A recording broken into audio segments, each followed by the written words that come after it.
11:38 p.m. I got 4 calls left to do. One's a compressor change out. Let's see how I make out on this tonight. Okay, here's a little cooler. That's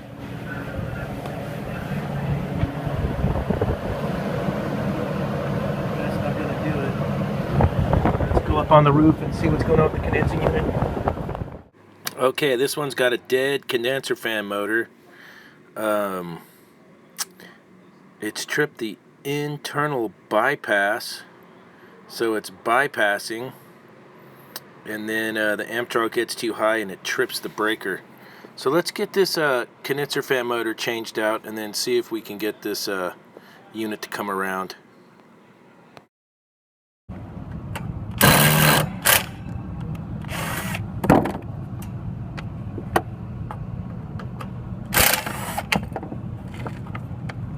Take off your fan guard, then you get to your motor mount, pull it out.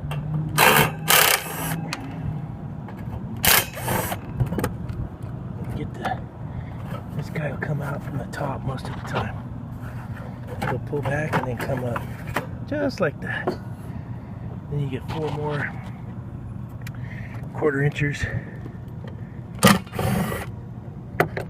1, 2.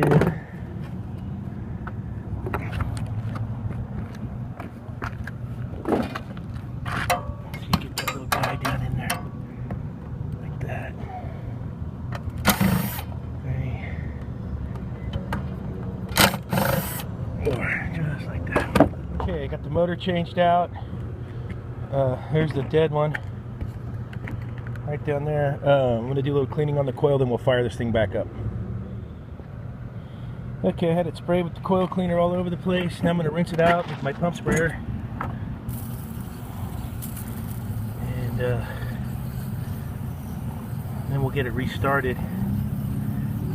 Hey, there's a little label.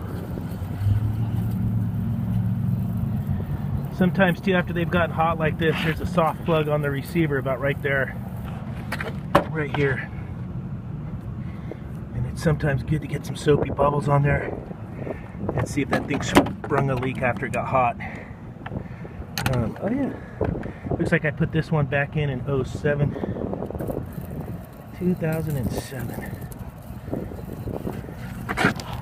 Just a little bit of dirt coming out of that coil, that's all.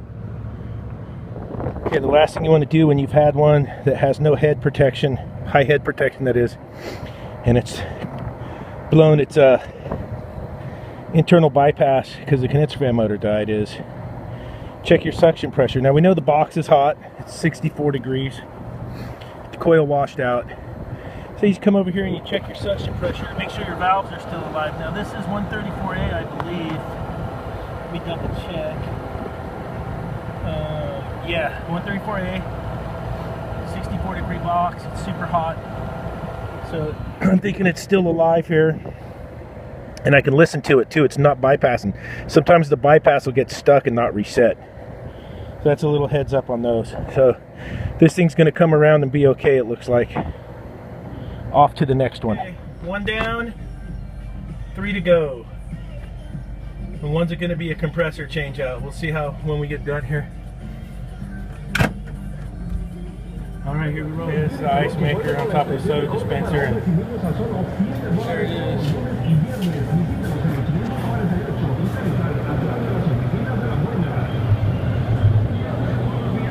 Pretty plugged up, so let's get her cleaned up. Okay, that's just the condenser air pre-filter, getting that cleaned up good. Then we'll go clean up the condenser and then we'll open up the machine and see what the inside of the machine looks like. Okay, this is the water tube out of the ice maker. It's plugged up pretty good. So I'm going to take it apart and clean it and then put it back in there and then readjust the bridge thickness. Okay, so that's what's going on with the ice maker. Okay, on the Manitolocks, the tubes come apart, the inner tube from the outer piece. It'll go back together. It'll go in, past the O-ring, and you'll be able to lock it on. This one goes back in on this side, it reconnects in there. There's a lip right there it'll reconnect with. Boop. And then you can slide them in to lock it. 525. Just got done with the ice maker. It had a plugged up water tube and a dirty condenser. My next call I'm going to, so I'm kind of triaging them. The walk-in box was the biggest problem. Had to do that first. I came by the ice maker because it was on the way to this air conditioning call. Saturday I had a Nest thermostat die. They went through all this stuff on the telephone. Even plugged it up to USB, tried to recharge it, and it's DOA. So, well, not DOA. That's correct. That's incorrect terminology. It had been in there for about 6 months, and it's dead. So, I went and got the most cheapest, down and dirtiest thermostat I could find, and I'm gonna go throw this in there. I can't film in there. I wish I could, but I can't. So the Nest, they'll have to probably send them one under warranty, and then this is going to go in there, and this will work just fine. It's going to be just cooling only. There's no heat on this application, just a little cooling room. Okay, and then after this, I get done with this call, we'll go grab that compressor to install, and I'll do the compressor. All right, all done with the thermostat install.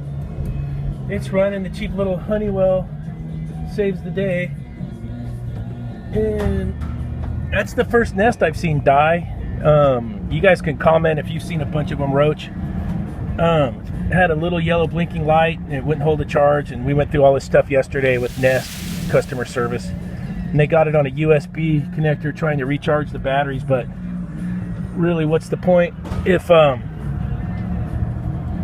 it can't hold the charge? So cheap little Honeywell stat to the rescue. All right, let's go get that compressor and get it in this display case. All right, just pulled in for the compressor change out. Let me get in there and get to changing it.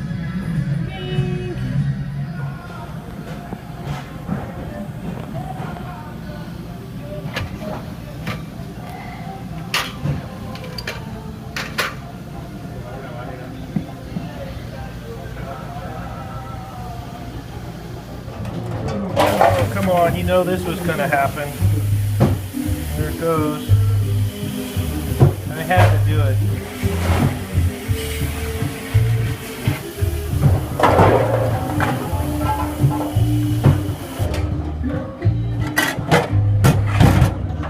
Okay, I got this all washed out.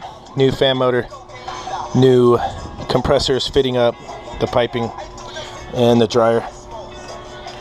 And then we'll take it back inside and get it fitted up. Okay, 7:37. I'm ready for reinstallation. Then we'll hook up our suction line and our cap tube. Let's go do it. Got it on the back in there. Down to 690 and dropping.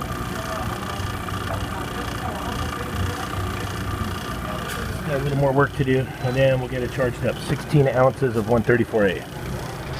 Alright, 8:36 all done. Gotta put my stuff away. And we're up and cooling.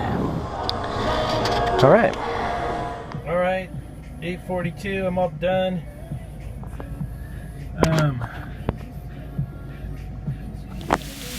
That's what happens after 3:30 at NorCal Refrigeration. Alright, thanks for watching.